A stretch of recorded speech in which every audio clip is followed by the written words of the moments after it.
그러면 쫙 산자락이 보이는데 사실 그 설악산이라는 게 우리 저 뒷산보다 얕아요. 이 뒷산이 이게 한 3,000m가 넘고요. 우리 설악산은 뭐 2,000m가 채 안 되는 길인데 거기에 얼마나 많은 게 담겨 있는지 몰라. 그냥 그 무거운 짐을 지고 낑낑거리고 올라가고 어떤 때는 네 발로 기고 어떤 때는 미끄러져서 넘어지기도 하고 하는데 왜 거기를 3번, 4번, 5번을 갔을까 생각하니까 거긴 아름다움이 있어요. 아름다움. 그렇게 이뻐요. 철마다 그 모양이, 모습이 제일 멋있는 건 사실 저는 겨울입니다. 그건 아무나 못 가는 산인데 그 겨울의 그 아름다움은 비길 데가 없어요. 그렇지만 그만큼 혹독하고 또 틈을 주지 않는 그런 모습인데 아무튼 그렇게 힘들고 버거우면서도 거기를 왜 가냐 생각했더니 그 아름다움, 산 정상에서 내다보는 그 경이로움, 어떤 때는 참 신비하기까지 해요. 야, 어떻게 이럴 수가 있을까? 야, 참 신기하다. 그때는 교회도 안 다녔는데 너무 신기한 거예요. 야. 근데 이 설악산이나 어떤 그 절경, 이런 이런 데뿐만이 아니고 사실은 어제 제가 일을 갔거든요. 일을 갔는데 우리 식구들이 몇 명 안 나와가지고 그 멕시칸 애를 일을 시켰는데 잘 몰라. 끝에 가가지고. 그래서 그 좁은 군용회를 제가 한 20번은 기어 들어갔다가 나오고 기어 들어갔다 나오고 해가지고 파트를 잘라주고 뭐 이렇게 했던 것 같아요. 근데 그걸 이렇게 하나씩 모르는 걸 잘 모르는 걸 가리켜가면서 고비고비해서 비틀어서 엮어가면서 만들어 놓고 다 한 다음에 이렇게 딱 해서 그 밑에서 이렇게 쳐다보니까 그게 그렇게 이쁘더라고. 제 눈에는. 제가 그 일하는 친구하고 같이 해서 만들어 온 일이 그거 뭐 누가 봐요? 나중에 마루 덮으면 아무도 안 보지. 근데 그 하수구 그 배열해 놓은 그게 그렇게 조직이 딱 됐을 때, 야, 그거 참 이쁘다. 집을 지어놓고 페인트 칠을 다 하고 났을 때만 이쁜 게 아니라 내가 하고 있는 일이 이쁘게 느껴지기 시작할 때 육신은 잠깐 힘들어도 마음의 스트레스라든지 괴롭다든지 이런 것으로부터 좀 자유해지는 걸 느낄 수가 있어요. 참 신기한 거죠, 사람은.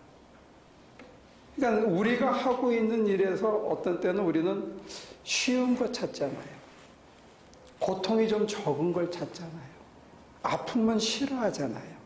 그래서 빨리 이런 난관에서 해결되기를 바라고 이런 일이 나한테 안 생겼으면 좋겠고 나한테 갈등을 주는 아까 우리 페이가 얘기한 그런 사람이 내 눈앞에 사라졌으면 하고 바라고 심지어 그런 기도도 하는데 인생은 그런 것 같지가 않아요. 그런 사람은 끊임없이 찾아오고 하루에 나가서 일을 하다 보면 꼭 모자라는 게 생기고 예상치 않은 난관이 생기고 그리고 힘겹게 버텨야 되는 그런 일상이 우리 속에 늘 있더라고요. 근데 그거를 없이 해달라고 기도하고 없어져서 문제가 해결됐다고 기뻐하고 찬양하고 하는 것도 신앙의 한 모습이겠지만 신앙의 다른 형태는 뭐냐면 오늘 본문은 신앙의 다른 행태를 가르쳐 주는데 그게 곧 하나님의 성품에 참여하는 길이라는 거예요. 인생이라는 게 예측 불가능하거든요. 믿을 구석이 사실 없어요. 기댈 데도 없고 정말 외로울 때 가서 호소할 때가 참 없어요. 그런데 우리에게는 믿음을 주셨고 믿을 대상을 주셨는데 그분이 바로 하나님이셔요. 아무도 못 믿고 아무도 무슨 일이 날지 모르는데 그래도 우리는 여전히 내일 태양이 뜰 거라고 믿고 지금까지 살려주신 우리 하나님께서 내일도 또 살려줄 거라는 어떤 신념을 갖고 있는데 그게 바로 믿음입니다. 근데 그 믿음은 언제 빛을 발하느냐? 예측 불가능한 상황 속에서. 사람들이 다 등을 돌릴 때, 아무도 기댈 데가 없을 때, 혼자 외로울 때 믿음은 정말로 빛을 발합니다. 왜? 내 가슴에 여전히 기댈 때가 있다. 날 외롭지 않게 붙들어 주시는 뭔가 이렇게 든든한 항구 같은, 등대 같은, 언제든지 반겨주는 제 마음의 설악산 같은, 그보다 더 크신 분이 제 가슴에 이렇게 딱 버티고 있다는 게 그게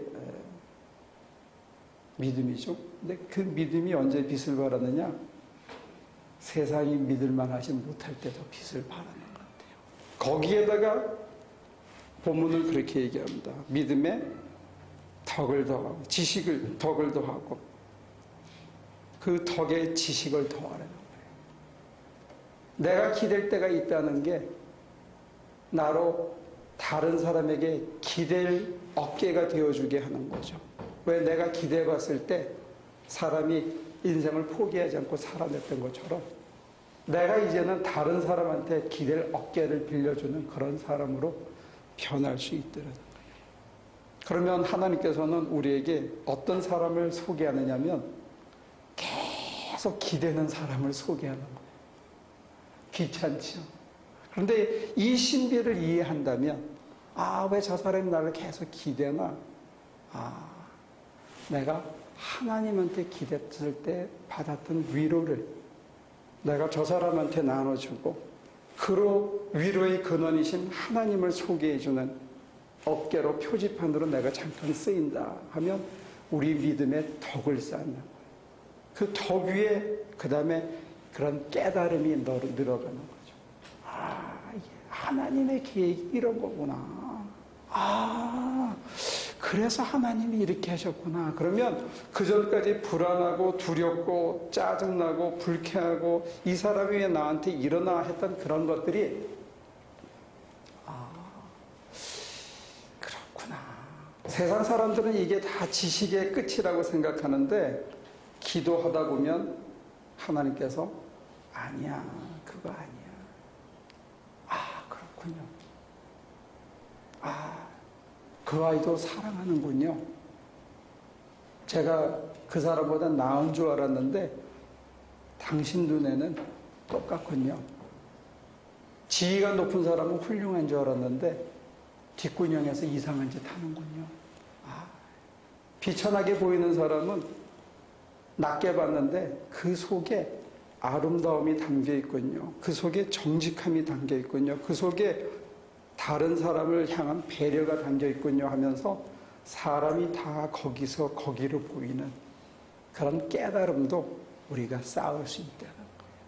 그러면 이 사람한테는 특별히 더 잘하고 이 사람은 하대하는 게 점점 주는 거죠. 사람은 다 똑같이 거기서 그만큼 나만큼 소중하고 더 잘난 사람도 더 못난 사람도 사실 별로 없더라. 교회에 오는 모든 사람들이 다 거기서 거기에요. 그러니까 다 똑같이 대할 수 있는 거, 이것도 하나님을 아는 깨달음이 늘어야. 그런데 이제 그 깨달음이 나오면 세상이 어떤 면에서도 조금 만만해 보이기 시작합니다.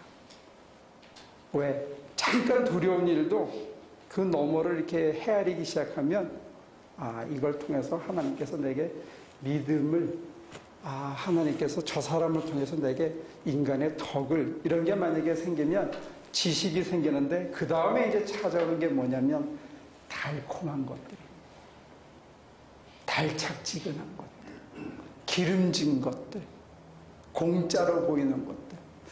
이번에 한국에서 무슨 장관 후보자들이 또 차관 후보자들이 줄줄이 낙마하는 거는 어떻게 보면 좀 정치적인 게임으로 좀 치사한 것 같아요. 그 사람을 들추기고 막 이렇게 해서. 근데 그 사람들이 이렇게 높은 자리에 오를 거라고 기대하지 않았기 때문에 그랬는지도 몰라요. 그랬기 때문에 그 달착지근한 거를 그냥 덜컥 먹고 이건 눈먼 땅이니까 그냥 여윳돈 탁 집어넣어서 이렇게 올라가기를 은근히 기대하고 나는 몰라 당신이 알아서 해 그러고 싹 피하고 또 어디서 뭐 접대한다 그러면 못 이기는 채 가가지고 그냥 하룻밤 지내고. 근데 그게 그 올라가는 자리에 덜미를 잡을 줄 누가 알았어. 이 절제라는 게 참 하기 힘든 겁니다. 눈먼 돈, 공짜, 쉽고 편하게 눈 살 감고 다른 사람 일하는데 나는 뒤로 쳐져 있는 거, 이거 그 순간은 편한데 그게 우리 인생의 곰팡이 같은 거예요. 그게 녹이 돼서 정말로 버텨줘야 될 때 터마이트처럼 먹어가지고 속이 썩어서 속이 문드러져서 이렇게 불석하고 주죠. 이 절제라는 게 하나님의 성품 중에 하나라는 거예요.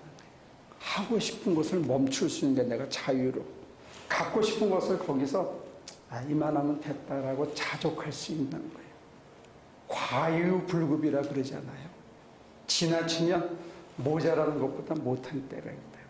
그 절제가 된 다음에 그 위의 품성이 뭐냐면 인내랍니다. 인내.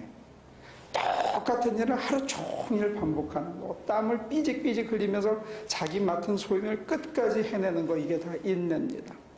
인내 없이는 아무것도 이룰 수 있는 게 없습니다.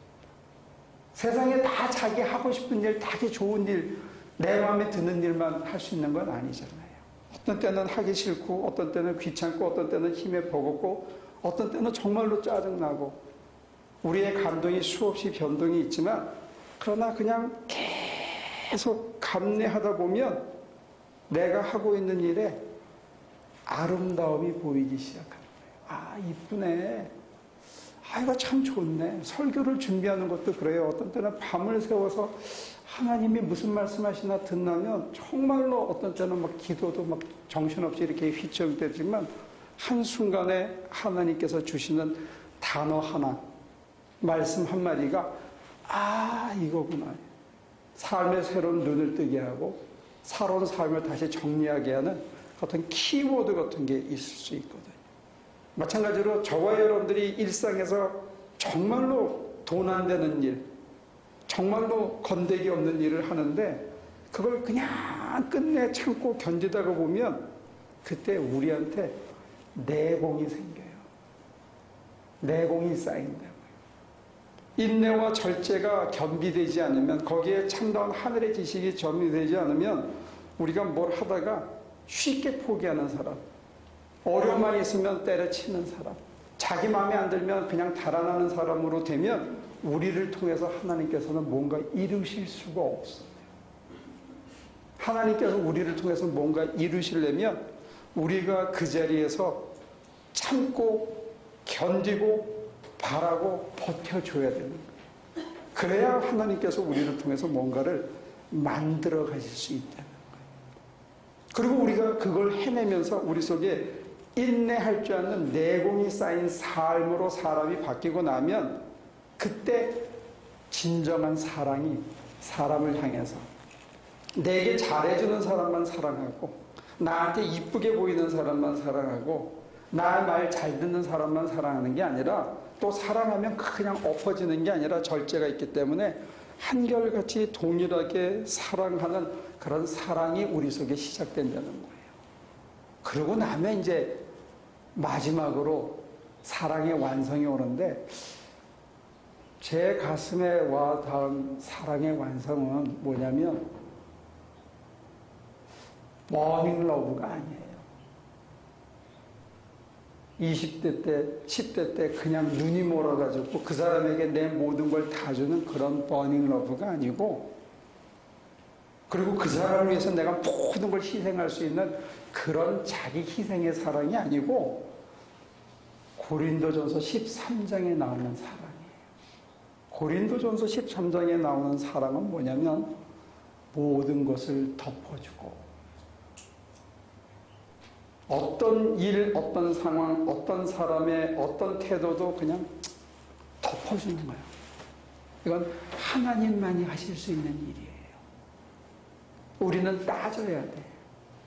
우리는 계산해야 돼. 우리는 누가 옳으냐? 적어도 이거